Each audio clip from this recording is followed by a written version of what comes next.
What's up, fellas? What up, dude? Back again. Yeah. So this is turned out to be impromptu. I was like, I had a guest that we had to reschedule. Called Beau. He's like, "Fuck it, let's do it." And Beau was like, "Let's do the whole thing together." I was like, "Hell yeah!" It's throwback to our COVID days when we used to do the little happy hour thing. I was like, Peanut, we got to do one again. We don't have no shots though today. We don't. It's true. I'm getting too over this. Got shit. some beers, but I think that's like water, though, man. That's a must-have. You know what I mean? So, man, let's tell everybody what's been going on, because you guys have had a lot of shit happen since last time either one of you were on here. A lot of stuff's happened down in the area we're at, and for business and stuff. So, what's all going on? So, when we talked about this earlier, your reach. Not everybody's from around here, right? So, Right. As we're talking about this, our little area has kind of blown up. We started, I think, with 4 restaurants. Now there's upwards of 7, 8 restaurants with another brewery and another brewery coming down here. Yeah.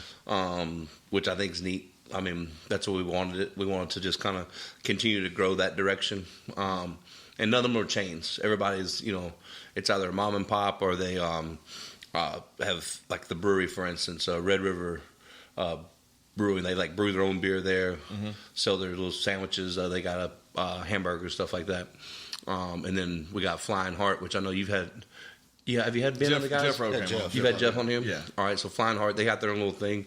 And then you got Seventh Tap, which you've had those boys on. Yeah, my people, Yeah. And so we got them coming. Yeah, now. so they're coming.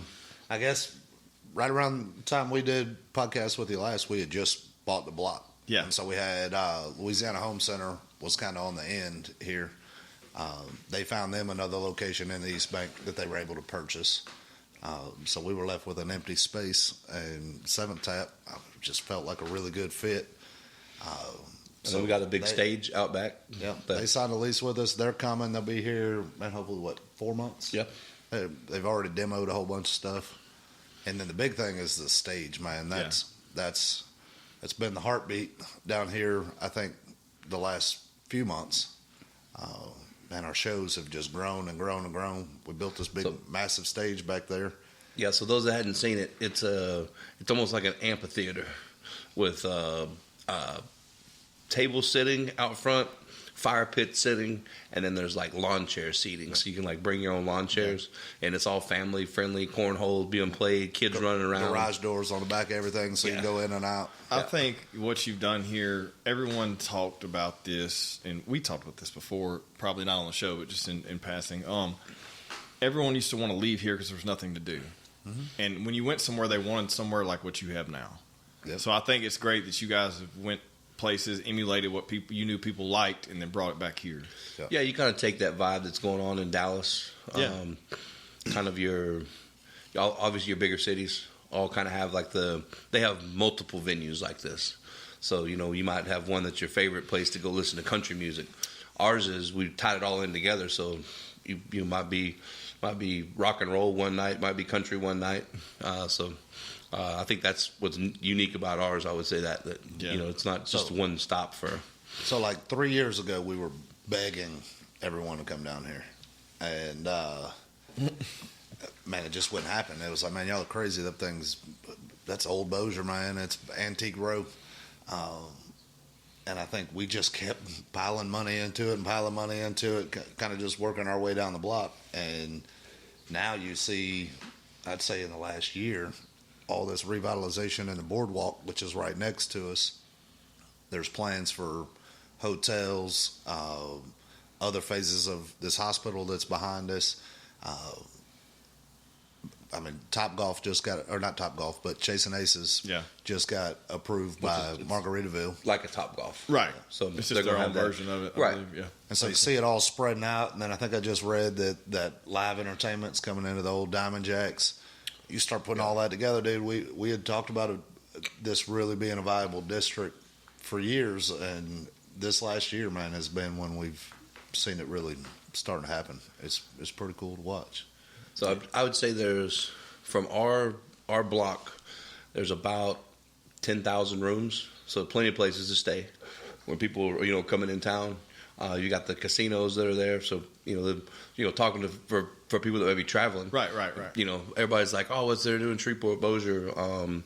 And then I think we've created the bottom line. The casinos created the entertainment in the very, very beginning, but who can go down there and stay for 3 days and do nothing but gamble? A lot of people want to come do a little gambling, have some recreational stuff, and I think we've and what's cool too is it's all the growth around that. It's all local people. Yeah, because it's just all like that money stays right here. It's just like anything. So like you look at like Buc-ee's, they put one in Terrell. 10 years ago? I don't know how long it was. Yeah. And then a city grows around it. Yeah. Like it's its own. You guys are putting something. You're putting money and stock and time into here, and since you've done it, it's bringing other people here. It's continued to grow. Yeah, well, it takes a few people to do that. And so, like, we were a piece of that. I mean, obviously, Flying Heart was down here. They had some stuff going, and like, man, and people. I think we talked about this last time, or everywhere else, man. It just seems like they're so competitive with each other, and down here, it's just it's a community of businesses that seem to work together, and like now you're seeing the results of that happen. I think. Yeah, I think that but it takes someone to make the first initial steps. Of course, the Flying Heart guys were here initially, but along with you guys coming down here and then everyone working together, it's flourishing into something that's bigger than everyone now. Yeah, it took some idiots. Well, it took some people that were too dumb to get in their own way. I've never sit you both down and talked about this shit. We talked about it separately, but looking back, what was the you looked at each other and said, "Man, we're just not gonna. I can't do this shit no more." Like, how many times did that happen? Yesterday? No. I'm talking about the food truck. I'm talking about Well, starting from the food truck, that's your hardest. That's your most work. That's your all hours of the day. Yeah. Responsible for showing up in the rain, cold, sleet. You're Lightning in a metal box. But you do it, and then you move on to the next one, and you keep moving on to the next one, and when you look back, you're like, holy shit, we did all that in 3 years, but that was probably the hardest part. Of course, me being single, no big family matters. It was a hell of a lot easier for me. Yeah. But he's trying to raise some kids and married life and, work on a food truck all the time. And then once you finally get the restaurants, then you have more responsibilities because you got all the employees. Mm-hmm. And, everybody knows what goes along with employees. You have their families, and it's just turns into just me and him to 115, 120 people that we employ now. Yeah. Pretty close. Dude, I tell you this, when we were on the food truck, and I think this is why we have the confidence to rely on each other now that we have all this. Man, one of us wanted to quit pretty much every day. Yeah. But the other person didn't. And it's like I think we just kind of picked man, I'd be down one day. I'm like, dude, I can't go anymore. Peanut would be like, I got it. Yeah. And vice versa. And we've done that enough. And I think we both kind of realized, dude, none of this would be here if, we didn't have each other. And I think that spirit kind of grew, and we started collecting other partners. And and then partners became managers, and then became employees. And now it's a machine of people that, dude, there's somebody walks in this place, there's probably 2 or 3 people every day, and they're having a tough time at home, really don't want to be at work today. But the culture that I think we built off of that is, man, there's somebody else there to pick you up and say, hey, man, they're just going to be crazy busy this weekend. What can we do to pick you up? I worked at a lot of restaurants, and probably the piece that makes us the most successful is the culture of picking each other up. Yeah. I think that kind of started when we were on the food truck. Yeah, leads back to that. Well, I can tell you there was a time when me and my wife were going through some stuff, and Peanut was sleeping on my dad's recliner, and man, we had this in this spare bedroom, and called it green sheets, and it's basically whoever was broken up from their girlfriend, like, or needed a place to stay because of relationship problems. Like they were sleeping on green sheets. Sleeping on green sheets. Yep. Yeah. So I found my way to green sheets one time, and man, I was really not feeling like going to work. It was like, dude, that's it. That's a wrap on my family. Like, what are we doing? Man, I know for days, Peanut was like, don't even worry about it, man. I got this. Yeah. It's and I was able to ease back into the business over a couple of weeks. I got some stuff together with my family. Like, got off of green sheets back in the house. Yeah. Right about the time my buddy Dusty got in a little tiff with his girl, he moved on to green sheets for about a week. Why was it green sheets? I have to ask. No, just there was green sheets. Green sheets. Yeah. There ain't no telling what happened on it. I didn't know if that was part of it. No, I'm pretty sure Dusty was there several times. Yeah. And so, like, when I was kind of getting my time on there, I'm like, man, these things have been washed. Like, I'm not climbing in there. Oh shit! Well, I mean, yeah. Since all that, it's funny, but I think it's really surreal what's happened, and just in the little time I've known you guys, seeing all this, kind of come to fruition. But I think I do think there's something to the culture. I think that whenever you come into an area like this, and this is not. It's not the same everywhere else, okay? So you have other areas that are like this, right? There's multiple businesses, but a lot of times those are franchise businesses. So the culture's not there, right? Like, it's a larger, like, kind of like if you go to like another city and you go to their boardwalk or their larger, like, outdoor areas with the amphitheater. There's a lot of franchise businesses, but here it's all owned and operated by you guys, and so you control the culture. It's. We have the freedom to let the patron control the culture. Right. That's Like once you get into that franchise stage, I think you're too tied into budgets and numbers. All right, this box that we're going to build has to look like this, and it's going to look the same everywhere. Man, we started with one little building that we had enough money to do the kitchen build out only. And so we were pretty much subject to whatever Rick Avery wanted to build in the front, and that's what we were going to go with. But from there, like, as business came in, customers would be like, hey, we want this, and man, hey, what do you think about doing something on the back? Like, outdoor seating. Hey, man, can we sit in the bike lane? Yeah. Maybe. Like, if you want to, let's do that. And I think that's kind of what we've done, is we've just chased what. So everything you've done here has been based on requests. Pretty much. A lot of it, yeah.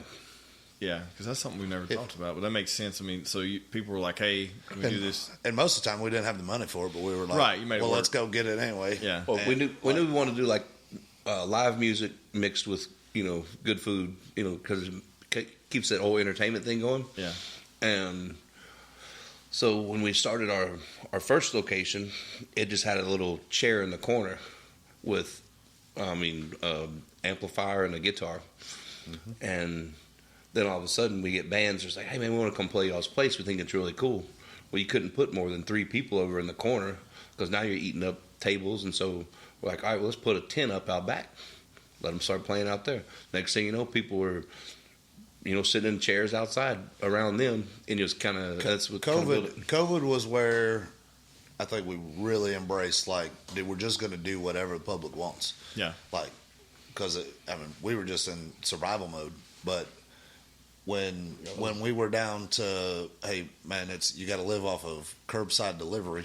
Did we make any money? We couldn't employ anybody.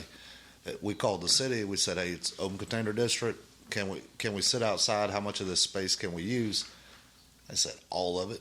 I'm like, okay. So like we went to Lowe's. We bought every picnic table we could find. Yeah. But then when customers sat down out there, like, the number one request was, man, we want to watch football. Mm-hmm.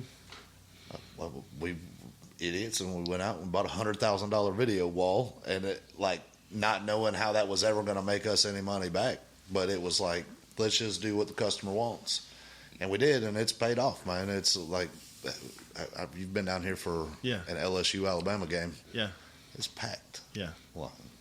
But that started all the stuff in the back. And then it was, hey, we want live music. So we just pushed some drum risers together. And we didn't have a tent on it, like nothing. It was just some guys playing. Then there was a tent on it. then there was some Christmas lights on it. then we looked up, and Jason Boland and the Steelwoods are playing on a stage like you could step through. Yeah. I was like, man, maybe we need to upgrade the stage. You upgrade the stage, and then next thing you know, you're upgrading lights and upgrading sound. And Now there's $1 million worth of stuff out there. Yeah. It's like, Yeah.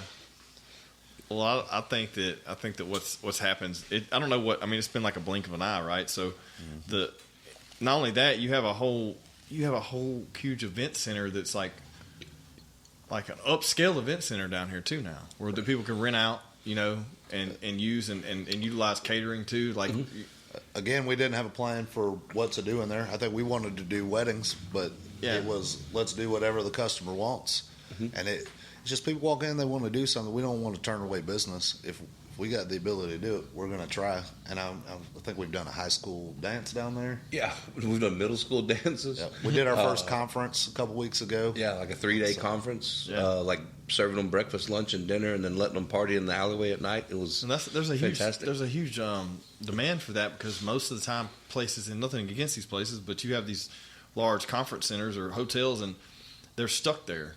Yeah. And if they want to do something, they're usually away from everything, so then they have to shuttle or Uber somewhere and come back. Like no windows. The one big thing they loved was like, we have windows all over the place, so they get there to these conferences, but they don't feel like they're in a hotel meeting room. Yeah. So it does make a big difference when it comes to that. And then they can walk out back and unwind. Yeah. You know what I mean, when they get done. And make it indoor, outdoor. That was another their big thing. So, yeah, who would have thought we'd be in the conference game? Who would have thought should be like our catchphrase. It should be. Yeah. BeauxJax, who would have thought? How many years now? So what are we looking at? So when did the restaurant, the first piece, start down here? 17.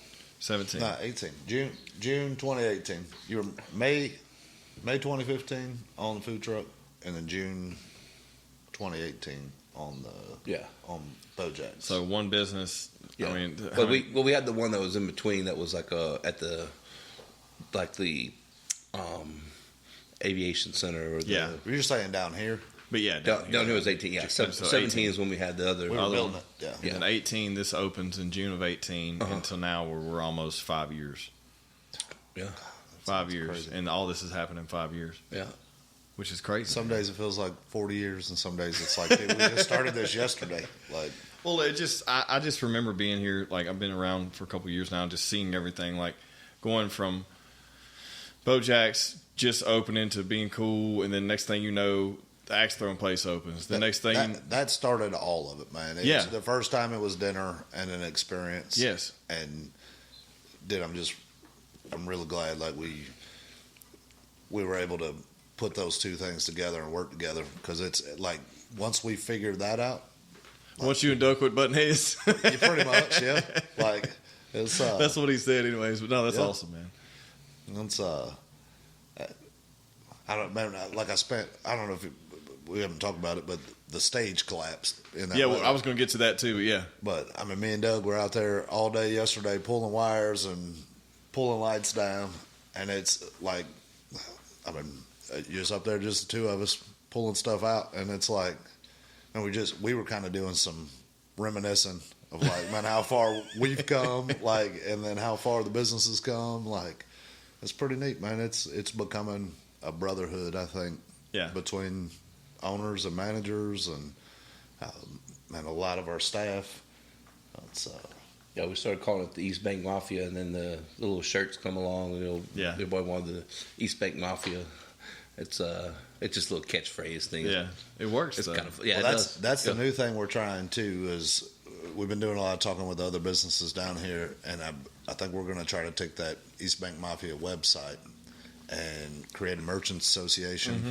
Let everybody be involved in that, because I think the goal is, man, when people come in from out of town, they want one place they can go and find everything there is to do. And so, if you could link to every restaurant in the district, not just the restaurants, but BeauxJax Arts Council, anything that's down here, and you've just got a list of events, like all the music that's happening here and at Red River and at Flying Heart. That just becomes the go-to when you come to town. Check in a hotel and... Let me see if I can get this timeline. So, Flying Heart, Footprint, then you have BeauxJax Arts Council, then you have you guys, then then BeauxJax, then Pirogue, and then Chef's Table. Chef's Table and the beginnings of Hurricane Alley all kind of at the same time. At the same time. Yeah. And then Hurricane Alley. Then Chef's Table starts getting busy, so you decide to get the space next to it and expand that. Right. All the while you're doing the entire build out for Hurricane Alley Live. Yeah.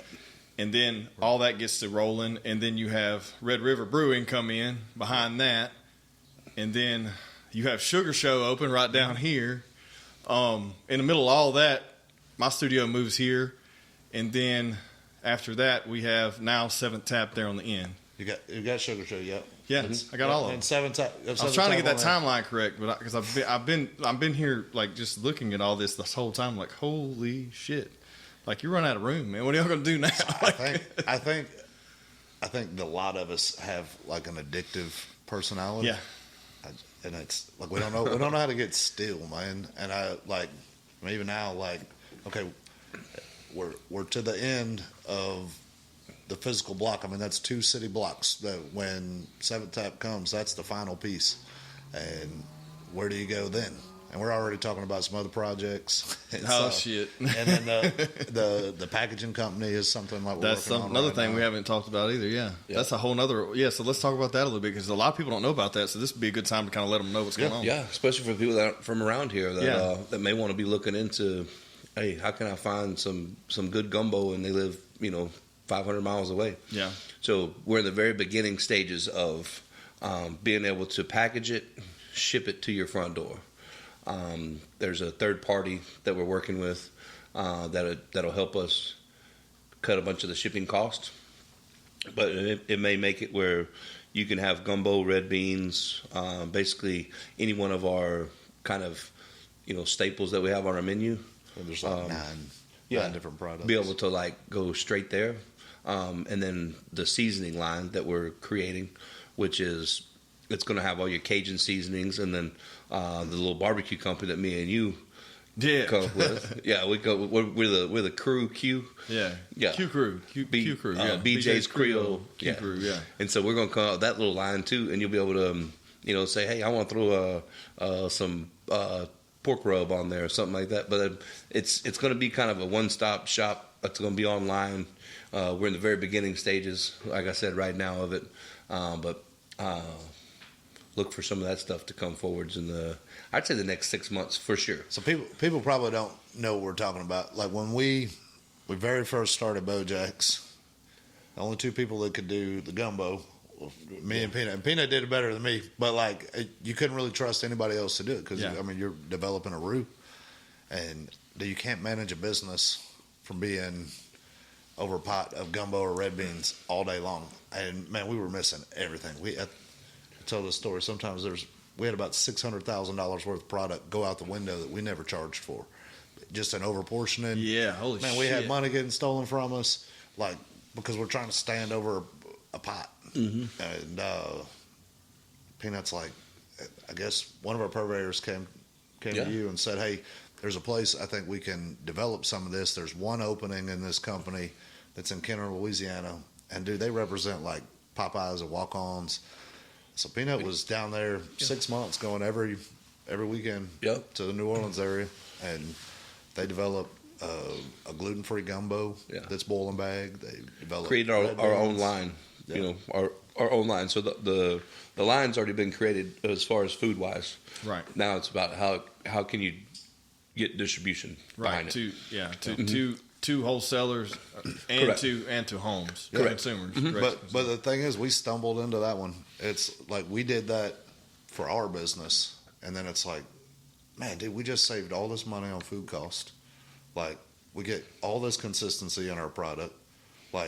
Anybody in our kitchen can now get this executed. Our ticket times were better. Well, you wouldn't have been able to scale like you have now if you didn't have. No, we couldn't handle. We couldn't handle all these people. Yeah, there's no way. No way. There's no way. I don't know. But but the good thing here's the thing. Look, and I've had a lot of damn food, and no, we are not. We're in North Louisiana, so by no means am I going to say we're Cajun, but we know Peanut is. But there's something to what you guys have. Like, the food is not overbearing for anyone's palate. So anyone that comes in from this town, from out of town to here and tastes your food, it's not overbearing. So anyone can try it and say, ooh, that's good, but it's not too spicy. It's not too salty. Whereas if you go into deep South, you're going to get that stuff to where it's just like, because we were down in New Orleans a couple weeks ago doing a competition, and I was tasting this other stuff, and I was like, your stuff's better. It is. It just is. There's two things that I think, like, I would fight you over one, and Peanut would fight you over the other. And it's mine's crawfish, and Peanut's gumbo. Yeah. People always come up and, man, my crawfish tastes like this. My gumbo tastes like this. That's great. Like, it's when we cook at home, our stuff tastes different. Yeah. Like, this is the stuff that's designed to feed all the people that are sitting in front of us. Mm-hmm. It's like on crawfish, like, man, we're not as spicy as everybody else on purpose. Yeah. Man, we know our demographic. We get a lot of people come in from out of town that come to the casinos. I'm not trying to light them up. Yeah. Like, the goal is punch a lot of flavor in our crawfish and let that be who we are as a business. Now I go home, boil some crawfish. It's gonna be hot. and I'm sure I hear somebody walk up to Peanut and explain how great your gumbo is and why we should serve your gumbo in this place. Yeah. That gets interesting. It is, and I can say this with, my passions is in cooking, but it's how do you feed 2,000 people, and we do that on a Saturday and be consistent. Yeah. Because 2,000 people are going to have every single person does something different, and so how do you shoot for the middle, but still have a good enough flavor? And I believe we found it. I hope that's real. I really think so. Like, I don't even like gumbo, and I like your gumbo, and that's I don't eat jambalaya, but I like your jambalaya, and I think it's because it's. I hear that all the time. I think it's middle of the road. Like, it doesn't have. It's not too. Like, I don't like high sodium products, and I love spicy stuff, but most people don't. So I think it's right in the middle of the road, and you can add stuff to it if you want, but it's still like, it's just good, consistent. So part of the reason Chef's Table, I think, even exists is because, man, you cook for the people that, just like you said, where you're trying to go down the middle of the road and please everybody. But Chef's Table, I think, is the place where Peanut gets to experiment more, do some more designer type stuff. Yeah, you get to be artistic there because it's all custom ordered, and you can cook anything. Yeah, I'm trying to have 3-minute ticket times. Right, you can smoke a gator all day long or whatever. Smoke a gator. We do the prime ribs, the tomahawk steaks, and shit like tomahawk that. Steak. The stuff that you can't do. You can do in a restaurant, but you better have a damn good chef or a damn good cook to be able to crank that stuff out. Yeah. Whereas you can institute some slow cooking stuff. We do a lot of sous vide stuff down there. That is, bull to order type stuff. But it's fun, and it keeps me as the chef mind to where I get to go back in the kitchen and do a lot of stuff too. Yeah. And that's probably the place where you would let somebody come in and serve their grandma's gumbo. That is so great. Right. Yeah. Oh, it is. Yeah. If that's what they want. That's so true. And we have several times that we basically have the place rented out, and if somebody's favorite thing is, meatballs, I'll say, show me the recipe, or send me the recipe, something that's close, and I'll make what your favorite Swedish meatballs is. Yeah. I'm not serving Swedish meatballs on any one of the menus, but I know what goes in Swedish meatballs. Yeah. If your favorite salad is something that has wonton chips and this and that, man, I'll make it for you. Yeah. Like, we can get together and create a cool menu, but it's not something that's going to be like an everyday thing. But that's why we called it Chef's Table. Like, plain and simple. It wasn't for using the knockoff. I think somebody, like, there was a Netflix series that was called Chef's Table that was like, literally, we called ourselves Chef's Table, and then like I flip on Netflix and there's all of a sudden something on the chef's table, and I was like, "Oh man, people are gonna think we copied that." And it's kind of like our load of mac and cheese is kind of popping up everywhere. Yeah, that shit's everywhere now. We were down at we were at a competition 2 weeks ago, yep. and everybody had them. But that's why I told Pina, I was like, we're bringing the pepper jack next year because they don't have that shit. They might have a little bit of some bullshit out of a box. Yeah, they don't have that. But it's funny because you have so BeauxJax is known for, more than anything, it's like a good place to go eat lunch during the day or a good place to go have crawfish in the evenings. And then you created this whole other thing on accident, which was Pirogue, and that place has become nightlife. It's the place to go on the weekends. It's like, holy shit. And then you roll in the stage and that just adds element to it. But it's like, man, I never would have thought just from the outside looking in, how just a restaurant would just produce this entire entertainment, space. It looks like we're pretty smart, but I don't. It wasn't by design. No, just you just do the next thing, man. And listen to what people want. Yeah. There wasn't any scheme behind it or hey, as soon as we get this open, let's do this.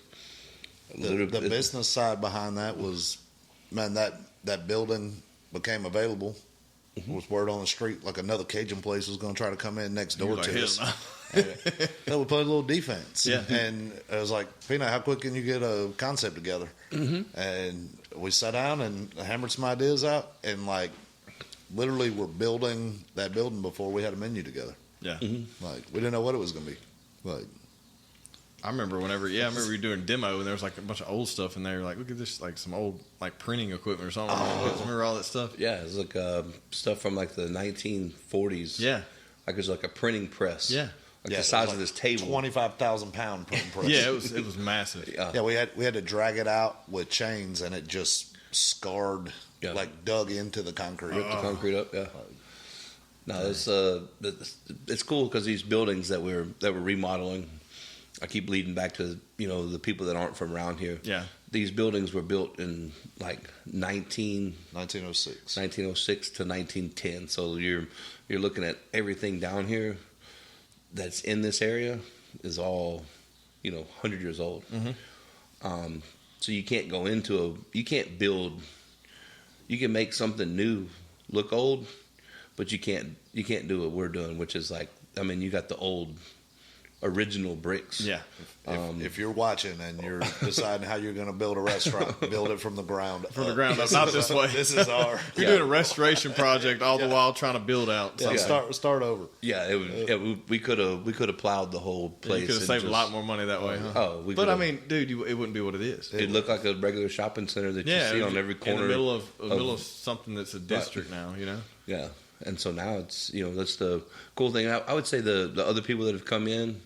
Red River did the same thing. They took the shell and remodeled it. Flying Heart took the old, what was it, a fire station? Fire station, yeah. And they did the same thing. The Mexican food place. I forgot. I left that one out. Son of a bitch. Yeah. But my bad, El Patio. I left y'all out. So El Patio. Italiano. And Little Italiano, they've been here, though. They don't even. They still They just hang it. Yeah, they are, yeah. And their building's been here for 50, 60 years. Yeah, a long time. And the same thing, and they went in, and I think everybody's done a good job on, taking the old stuff and, add your new flair to it, but still keep the 100-year-old building to it, which is, it's pretty neat. Well, let's talk about this music stuff, man. So the stage is up. It's been booming. It's been booming for the past year, right over a year, because you opened it the weekend. We had our first benefit here. Yeah, so that was Party Girl 22. First of March, right? Party Girl 22 was first March 3rd of last year. 22, and so we're just over a year, and you have this fiasco that happened. This is going to come out. Hopefully, this is resolved by the time the show comes out next week. Oh, but I just walked out on the roof and we're demoed. Yeah, they already got all of it off, working through insurance. So we had a bad storm come through. About a week and a half ago. Yeah, Wednesday of last. And we still don't know exactly. It was a combination of a lot of things, but man, it collapsed our stage rooftop overnight. And this is a very, very, very expensive it's endeavor. It's one of the largest outdoor venues in the Arklatex. Yeah. And man, it's got a roof system that goes up and down. Like we did not skimp on anything. There's hundreds of thousands of dollars worth of equipment on the stage. It's full light show. And man, it just takes hours and hours of programming and running lights and teams of people to make that happen. And I guess we take a break January and February. We send everything off, get it serviced, and so there's all this putback that's involved in it. And so we've been going now for 5-6 weeks since then. And then we pull up to work and the stage has just collapsed and we don't know what's good, what's bad. Like literally yesterday, we were able to get all of the electronics off the stage. There's a demo crew out there as we're talking right now, taking care of everything.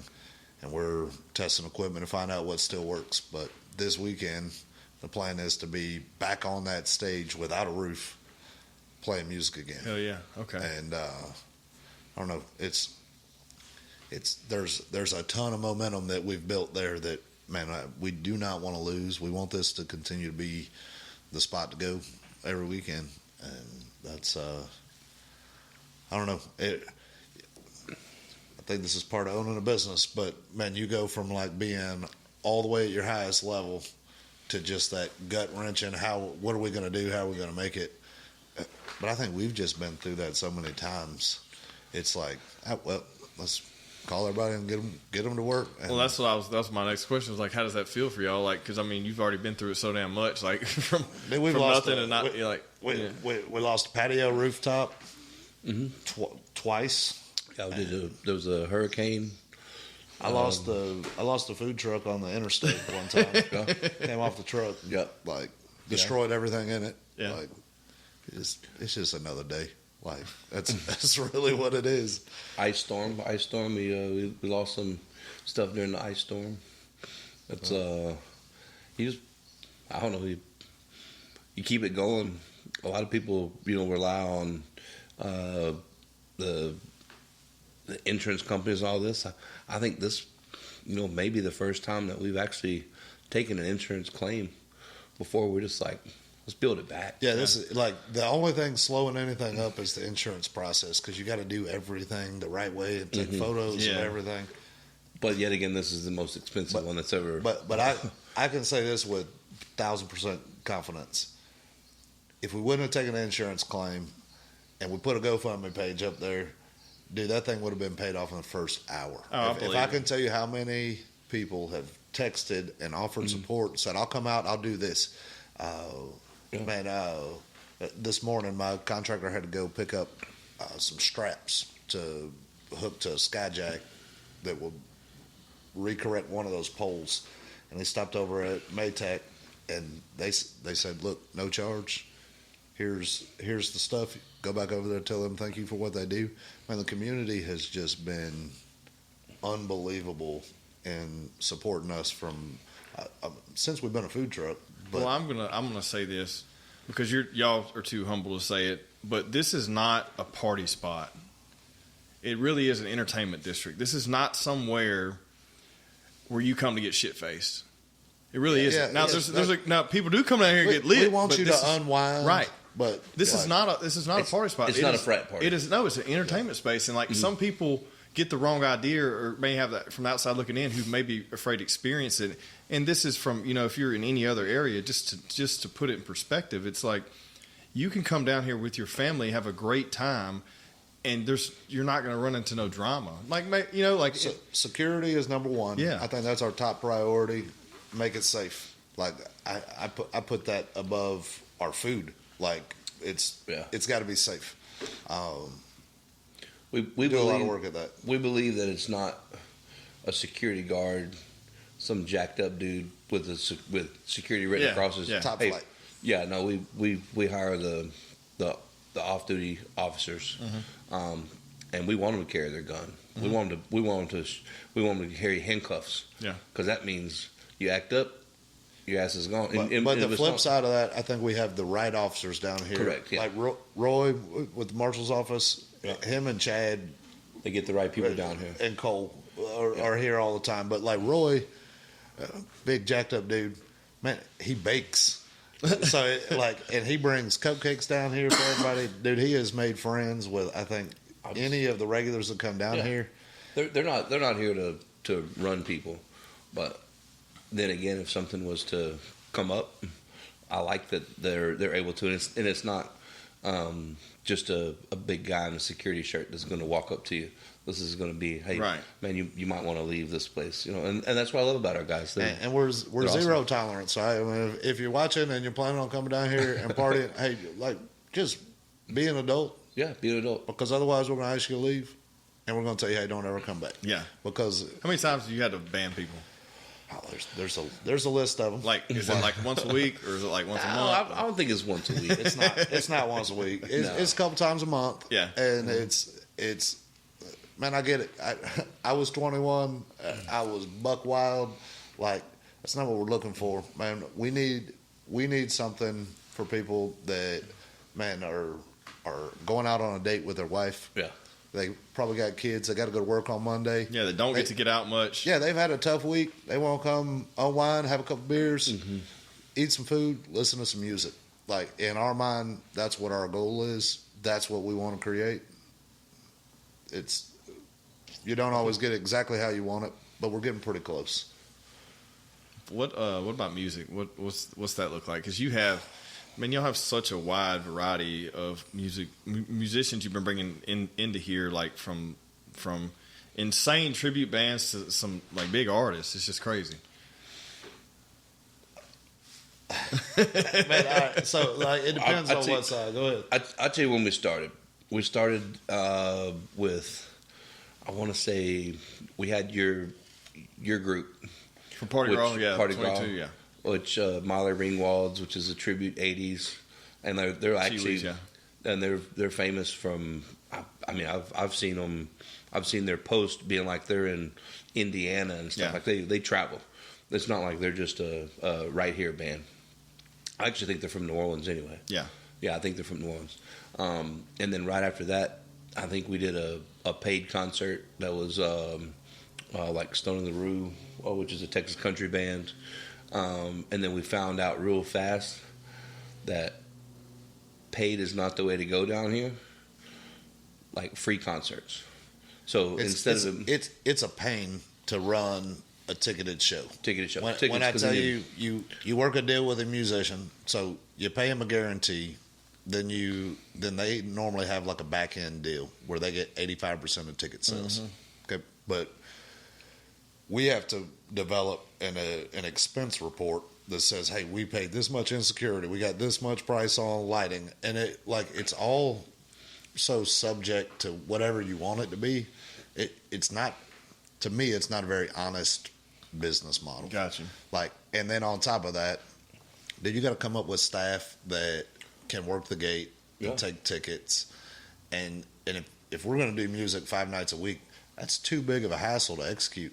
There's no way you can do music 5 nights a week and try to go through that process, because there's a whole process of booking with the artist agent, contracts on our side. This has got to be signed. Then they come in, they've got a writer's list. Then you've got a production guy that says, hey, I need your input list. These are our technical capabilities. Once you start doing all that back and forth, it's miserable. And to be honest with you, I think we built this thing, want to have some fun with this. And so I would rather flat artist and say, look, man, we got 3 businesses. We're going to spread our risk. We're going to flat it. Y'all get up there and play some music, entertain these people, meet some new folks, sell a ton of merch. We're going to pack this place out. And then let us do what we're good at. We're food and booze people. Let us do that. Partnership with the Margaritaville Hotel Casino. They get to come when they book with us. We put them up in a nice room. Casino gambling, all that, which is kind of cool for the musicians, because I'm sure when they travel their little circuit, they may get stuck at the Super 8 sometimes. Yeah. But we put them in a good, good room. Look, Margaritaville's been really good to us, man. They really good sponsor. I think they just believe in what we're doing. Yeah. We try to send them as much business as we can. We let them do some advertisement. That's kind of our trade. But I don't know, hotel rooms, that's a huge expense, and being able to take that out helps us a ton. It's because musicians, they travel. Like, I mean, you've had to book 7 rooms. Yeah. For one band. For one band, yeah. You have multiple bands. Multiple days, and yeah, and then, God, I mean, the expenses keep adding up. So we do the free shows. We take on all the expense, and we want people to come out and stay for 10 minutes if you want to stay for 10 minutes because you like one song, and that's all you wanted to hear was, like a song from our Bon Jovi cover band. Yeah. And then you hear it and you leave. Or you want to stay for 5 hours and listen to the entire concert. So like the first show we did with y'all, like, man, we were just trying to figure it out, and one person showed up with a camping chair, and it was my dad. He pulled it out of his truck, and he was like, "Man, I'm gonna pull this out. I own the place." And I think a couple people saw him with a camping chair, and the next show, like 3 people had camping chairs. Now there's a whole section next to the stage where people bring their camping chairs. They might get up and get a beer. We don't know if they're eating, but man, they didn't have to pay for music. Yeah. They just came, set the camping chair up, they hung out. You know what? If they had a good time, they didn't spend any money with us. Hopefully one day they come in on like a Monday, Tuesday, Wednesday, or at the very least they go tell their friends like, "Hey, that's a cool spot." Yeah. And then you got to think, marketing wise, we're not having to dump a bunch into marketing because I'd rather you go tell all your friends and really grow it word of mouth. And that's the advantage of going with a free show. Well, that reproduces like a target audience that you want to keep in here. Whereas if you're doing ticketed all the time, it's like you're stuck to one demographic who wants to pay to see that artist. Look, I say when we first started, only original music. But that's what you said. but then we get back to what we were talking about we're going to listen to what the customer wants.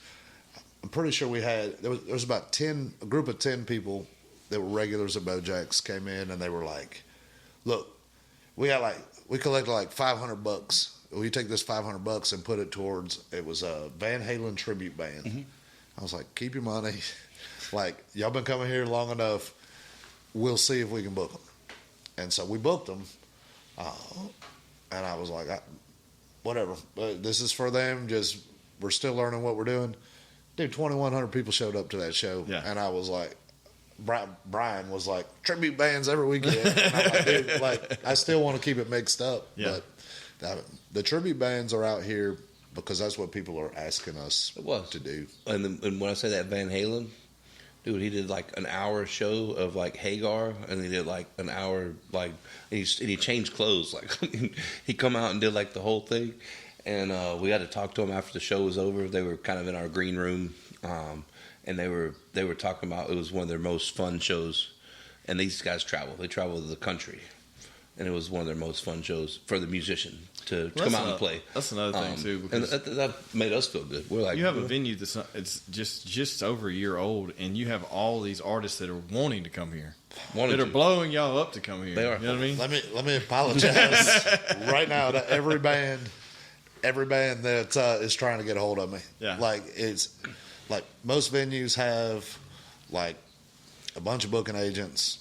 Like, man, when I do the booking. I do all the graphics for every band. I mean, we go out of our way to promote everybody who's here, and it is extremely time consuming. And then you throw on top of it, man, we're running all these other businesses.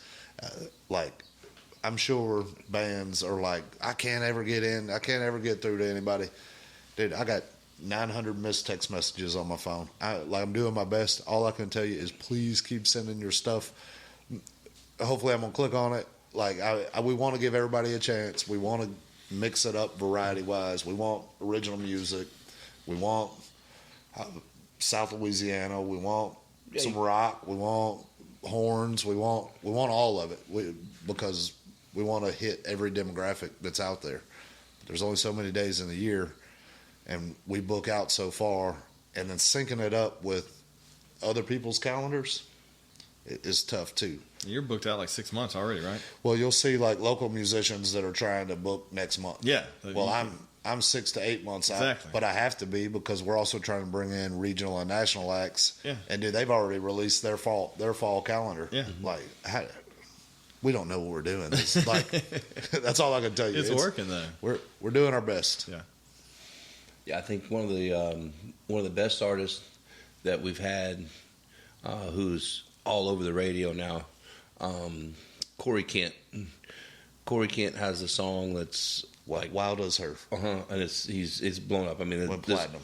Platinum. This is all over the United States, and he released that song here. It was his first time to play that song publicly. Nice. Was here, and I drove him to the casino after the concert was over and kind of talked to him about, hey, what'd y'all think about the thing? He goes, I couldn't believe that all we did, because there's on Spotify. Spotify was like, the big release. It hadn't made the mainstream radio. And he goes, I couldn't believe there was, 100 people that were out there. He was #1 country on Apple iTunes for 38 weeks in a row with his song. Holy shit. And we just booked him. We booked him it's crazy how we booked him. This room, he was in, like, they slept in this room. Yeah. So they did. They did the Crappie Expo at the convention center. And they had booked Corey Kent to come play that. They forgot to book him a hotel room. And I think he played to like 10 people. And I remember them pulling up. I mean, at this time, he was in a van. He wasn't in a tour bus. Pulls up in his van, and David had done a songwriting competition with him. And he was the only person that Corey knew in town. And he was like, called him and was like, dude, I don't even know where to find a hotel room. We were like, dude, we got the podcast room and the green room upstairs. Yeah. Like, let me run some blow-up mattresses over there. And dude, they blew up some mattresses and they slept in here. And then I guess when he was leaving, and I just thought he was bullshitting, but he was like, look, man, I owe y'all one. Like, I'm going to come play a show for cheap when y'all get that stage done. And, man, we'd send him a text. We were like, hey, we got the stage done. He's like, I'll play for $1,000. And so we booked him for $1,000, and he came down here and played while he's #1 on Apple iTunes. And I was like, this is pretty cool. Yeah, and he's probably the most there's a handful of really humble musicians, and he was definitely one of them. Like, real big family guy, Christian dude, like, just not your typical rock star. And me and him, we had a good run on the roulette table one night. Yeah. He understands.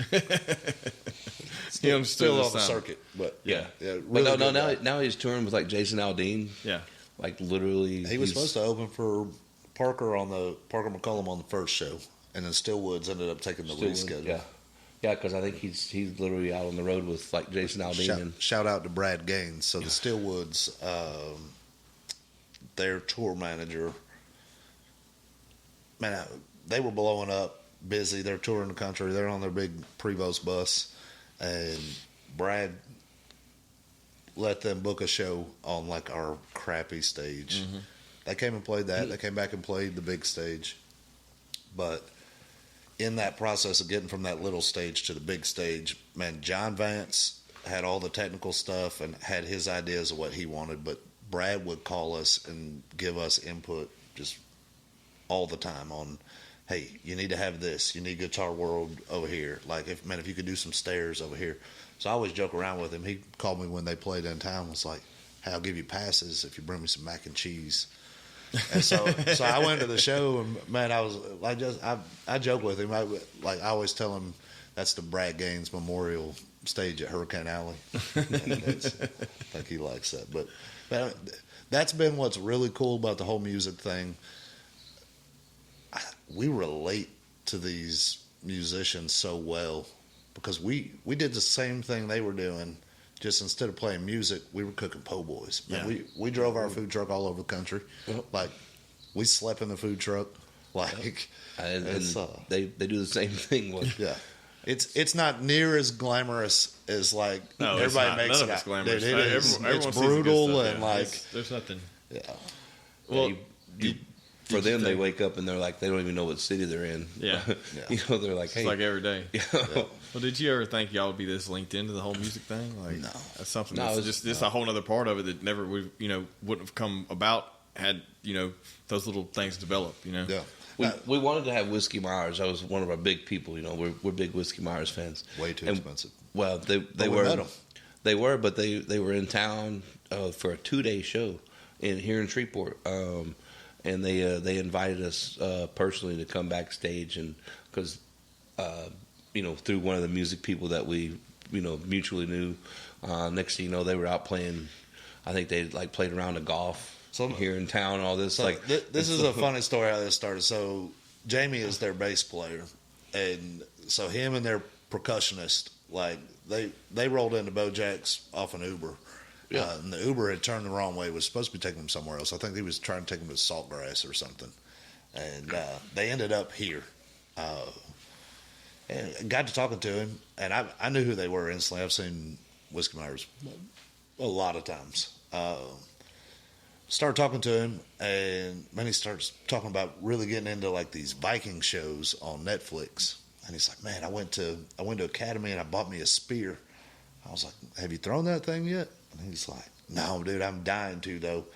And I was like, "Well, Doug's got spears at BeauxJax." And then we went over there and started throwing spears. And next thing we know, it's like, "Hey, you want to go play around golf?" They were here for 2 days playing at the Municipal. Mm-hmm. That was really cool, man. That's the band I chased around. I think we went and saw them in. We've seen them in Pensacola. We've seen them in saw Oklahoma. them at the wharf with the AC out, having to do an indoor show. Yeah, we've seen them in Oklahoma City, several times in Texas. So yeah, they're kind of our little. They're a little. Y'all are fanboys. We are. So it's fun when they invite us backstage at the concert, and would it not have been for us having all of our stuff, going, meeting these people, and the different. That's part of why we're successful at this. Is you hear that saying, man, you do what you love. Dude, I love music. It's and so being around it all the time, we fangirl on some people sometimes. Yeah. It's different on this side because you see them for you get them as a real person versus the artist they're portraying on There's so stage. There's so many acts out there that they never make it to the huge stadium tour, mm-hmm. and they fit the bill, but for some reason a lot of people can't ever get them because of the restrictions of the area. Yeah. Well, now you can fill that gap. Yeah. You know what I mean? Yeah, we're in great. Tab Benoit, I had to go to New Orleans or Dallas to see him. Why wasn't he playing here? Now he did. It's like, holy shit. Man. We're one of the best routing spots you're going to get mm-hmm. because that Dallas to New Orleans happens all the time. Yeah. And when they can mm-hmm. fill a weekend, or catch you on the way back or catch you going too, it just works for everybody. That's what the agents are looking for is hey, how do we build a run? Yeah. That's the perfect run right there. So. Yeah, it's that, and then we're about the same distance to Little Rock, which is about half the distance to Nashville. So we've had some of the little artists. I say little artists; they've been a little bit bigger, but they'll send music to Beau and whatnot, and be like, "Hey, we're making a stop in Little Rock, and we're making a stop in Rogers, Arkansas. Can we come down through Louisiana because we're headed to Dallas?" So it's that's the tricky part is man, and we're still learning, but it's dude, how do you sync everybody time wise and make everybody happy? I mean, every once in a while I'll get that message or the little pop shot on Facebook "Oh, y'all just leaving us on red." Man, you're leaving everybody on red. I'm doing the best I can. Yeah, I mean, it is what it is. I can tell you right now, I know you. You're not intentionally doing that. If we could pay somebody to do it, we would. But then again, there's a culture piece to this where, dude, that's an expression of who we are. It's what's the largest turnout you thought was going to be a flop so far this year, past year? The past year, or you want the first year we were open? No. Here, entertainment wise, on the stage, you're oh, we're going to have them here. I don't expect anyone to show up, and then it just Like, I'll be honest. I'm not a big church person. Yeah, we do a couple of these church things. Man, we do worship night worship night. Once a quarter. They show out. I was like, you're like, nobody's coming out here for that. Man, who's gonna come out here and listen to some, some church? We baptized 45 people under the patio at Chef's Table. Yeah, and did a worship night. And turned into a whole big event. But it's 1,000 people out here. That was probably my biggest. I was like, all right, yeah. When they presented it to me, I'm like, yeah, let's do it just to see. There had to be 2,000 people out here. Look, what gets me excited is seeing, especially our local bands, seeing their crowd grow. Yeah. So like, for example, the Holodecks have always been great. I will tell you right now, Doug was like, "That's my favorite band. We're getting them," and so like we did, and Holodecks is a 90s cover band. 90s cover, so they do everything from Nirvana. Yeah, we've had them. We did Stone Temple Pilots, stuff like that. We had them do a 90s theme party crawl one year. They're great. They're great. And I think we've had them 3 times. Mm-hmm. And first crowd was okay. Second crowd was pretty good. And then this was just a couple weeks ago. Dude, they had this place packed. Mm-hmm. And like, what's cool is, we stand behind stage and we're up there taking photos, and like, you see the audience giving it back to them. Yeah. Oh, dude, that's like, I put a video on Facebook. It's just of the crowd singing back to them, and it's like, dude, we had like this big a part, and all those people being that happy, and like, one of the Holodeck shows was in the rain, and this is probably my favorite memory of the whole thing. There was, we lowered the roof.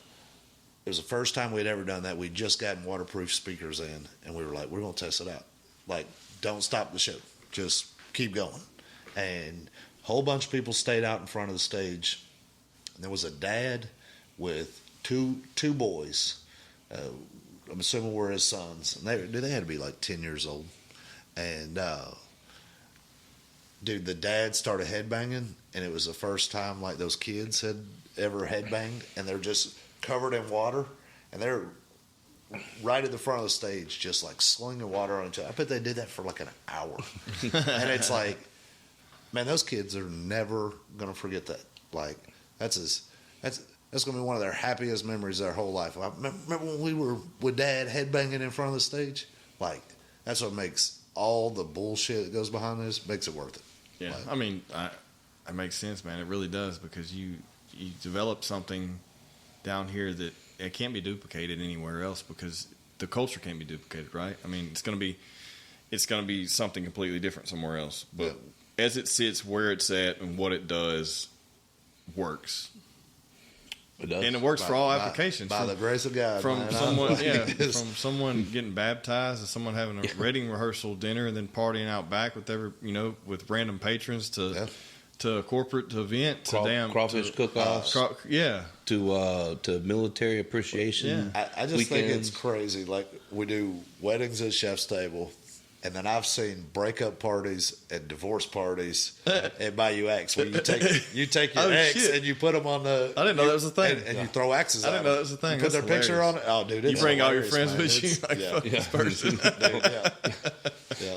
That's hilarious. We cover them all. I've seen them do corporate parties over there, and the boss puts their picture up, and all the employees get to throw axes at the boss. I'm like, that's pretty clever right there.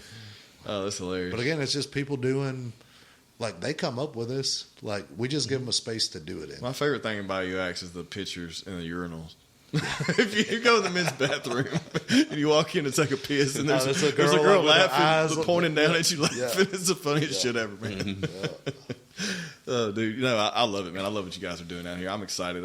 Just to be like a small part of this, and to be down here, and like just to see it firsthand now. I could see it from afar before, but now like experience it firsthand. And every single time I walk into the alley, something else new is going on. You know what I mean? It's really neat to see all the new business that comes out of this place. Like Chasing Aces, when they were getting everything together, there's just a large group of billionaires sitting in that back room coming up with this awesome plan for the city. Like, you'll see city councilmen sitting together and talking and coming up with stuff. Like we're doing these BNI groups now. Like our banker's son, Zach, put together a happy hour BNI that's coming up. I talk to people at the bar at BeauxJax all the time, and they're like, dude, this is my lucky spot. Like, it's every time I come in town and I come to this place, I pick up business. And it's because there's just this community where people feel comfortable talking to the person sitting next to them. That's all it is. I mean, that is exactly what it is. You can come here and meet. You never meet a stranger, and it's indirectly, whether you're someone who's closed off or someone that's social. Like, if you go in there and sit down and not even to have drinks, to have lunch, whatever, like, you're going to meet someone every damn time. Unless you're just not looking up from your phone. You know what I mean? You're going to meet someone. It's a big networking spot, I guess. I don't know. I think I've experienced a lot down here with you guys, but I think the biggest thing that stands out to me anytime I come down here is everyone is happy to work here. I'm sure they're not sometimes behind the scenes, but what I'm saying, as a whole, when you go into operations, you can't tell someone's having a bad day, even if they are.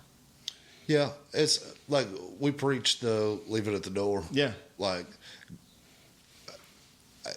we do the best we know how to, I think, taking care of our employees too, because we've been there. Yeah. You've been a line cook. I've been a server. Like, there's not anybody in the building that hasn't done every job. Like, if you're asking somebody to do something, well, they've probably seen us do it. Yeah, like, they know you could do it, so it's not like, yeah. You want to tell them a story with when we let the lunch shift go? Oh yeah, tell them about this shit. It's not only the one time, it's happened several, but you're looking at, when you look at your staff, you look them in the eyes, and they're like, they tell them, hey, we can do your job, so I don't want to ever say like you're replaceable. I hate that. Right. When people say you're replaceable. Man, I don't want them to feel like that. That makes them feel like shit. I want them to feel like they're a part of something. You also don't want to feel leveraged. Yeah, you won't feel leveraged, right? And so I don't know. It was happened on maybe a Sunday. Could have been. I don't ever want to do this again. But yeah, we just said, hey, they were being garbage. Nobody was kind of doing their little thing. Yeah, we were running like 45-minute ticket times at lunch. Ooh, and that y'all run like a 5-minute ticket time. Yeah, like seven is I was close. Yeah, and so we said, hey, y'all carry your ass. Yeah, probably the entire lunch crew. Y'all all leave. Yeah. Me and Peanut got this. And then you got back there and got it. And then we'll say we'll start over tomorrow. We'll tell them to start over tomorrow. It's like, hey, y'all come with a fresh attitude tomorrow. Yeah. Y'all get out of here today. You're not being what you need to be. Me and him trying to knock it out. Yeah, it was tough. No, none of them came back. And it was 3 months. 3 months of me and Peanut in the kitchen every lunch. Yeah. And it's 7 days a week. And then we didn't have a dishwasher. So, you would just let the dishes pile up, and then the night crew would come in, and then we'd spend all night washing dishes, and then get up and do it again. Man, the night we still that was brutal. We still had our night crew, so all we had to do was work lunch. Yeah. But it's a 5-man kitchen. It's 2 guys trying to do it. Yeah. And it's just, I don't know. We worked it out. Yeah. Well, it's just one more thing. It's just one more thing. That's people are going to respect you for that. Everyone's going to respect you for that. You can come down here and do every part of this, job that it entails, and so your team's going to respect that and say, okay, well, if he gets on my ass because I'm slacking, he knows how it should be done, so it's a fault of mine typically. So, this is something I think I've learned along the way, and this is what comes with dealing with employees. And when we started, we very much wanted to be like a pat you on the back. Hey man, good job. Mm-hmm. Like, man, you did great. Like, and you would think that's the way you build a great culture. I think the truth is people thrive on structure and consistency. Mm-hmm. And if you're consistent, preaching what it is we're supposed to be doing and holding the expectation all the time, people know what to expect out of you. And and they know that never changes. So, man, they come in, they know what's expected, they do it, and then they don't have to be stressed. And I think that's been the key to what you said, where it seems like they enjoy being here. Yeah. Well, they make a lot of money. They get compensated well. They know what to expect. They can come in like adults and do their job. They can go home. Dude, I don't care what you do in your personal life. I just know that we're always going to put the customer first here. We preach that. And once you get in that mindset, I think everything starts taking care of itself. And then the employees themselves build their own culture. Yeah, that makes sense. I mean, and look, it just seems like everyone wants to play music down here. Everyone wants to work down here. Everyone wants to hang out down here. You just got a good thing going, man. Sweet. Luckiest rednecks in Louisiana. We joke about that lightning in a bottle sometimes, but if you're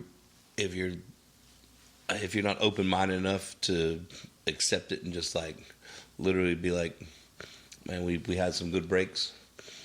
We worked hard for it, but there's some good breaks along the way. Yeah, that's literally the way we've never slept through any opportunity. We were never asleep when an opportunity came by.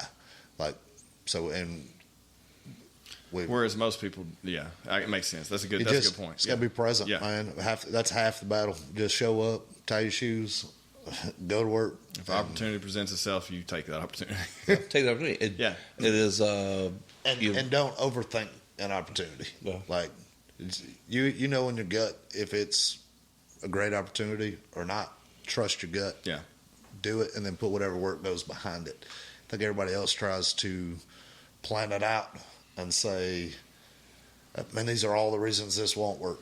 Yep. Yeah, they try to create a balance sheet and here's pros and cons. Pros and cons. Shit. Yeah. Then all of a sudden the cons start weighing on you. Yeah. Kids don't learn spreadsheets and Excel in high school. We highly advise against it. You can overplan your way out of a lot of success. Yeah. Well, I've had fun today, guys. Yeah, I'm glad we did this last minute. Anything last final thoughts or anything you want to throw in there before we wrap up? Let's see. Final thoughts. Be looking out for DJ over here. He's coming hard with the barbecue. Oh, we kicked ass in that competition. We did, but it was not me or just you or just Brian or Josh. Collaboratively, we kicked ass. We got 11th out of 91 teams. Yeah. So it was our first time to do any competition. Yeah. So y'all watch out for Team BJ's Creole. Yeah, hell yeah. Yeah, we're coming at y'all. Anybody that's out there in the barbecue competition world. I'm already getting some emails. So Are you? Yeah. That's good. Yeah. We'll see. That's a whole other can of worms, man. It's a whole other community that you didn't even know existed. You know I didn't until we did the last one, and it's so fun. There's what they have 60,000 people there, something like that, man. 3.6 million raised, I believe. $3.6 million was raised for stuff. Yeah, and then they had musicians. There was music for 2 days. Oh yeah, dude. There was bands. There was four. It was right up your alley. Any of them I got a book? 4 stages. I'm sure. I probably can't afford them. No, I'm sure there's a lot of mid-level stuff there. Yeah, and then there had a few big acts. Yeah, and then the midnight party with Master P. Yeah, oh yeah, it's good times. Hell yeah. No, we thanks for having us on, man. The only thing I got is if you're watching this video, keep coming to Hurricane Alley. We're gonna keep doing the shows. The stage is down. If you think that we're down for the count, we're back up this weekend. Yeah. Come out, hang out. They're gonna continue to be free. Give us a couple weeks, we'll have a roof on that thing, but we're still gonna have a light show and still gonna do everything we do all the time. If you're not from the area, and you're passing through, look up East Bank Mafia. Hell yeah, that's it.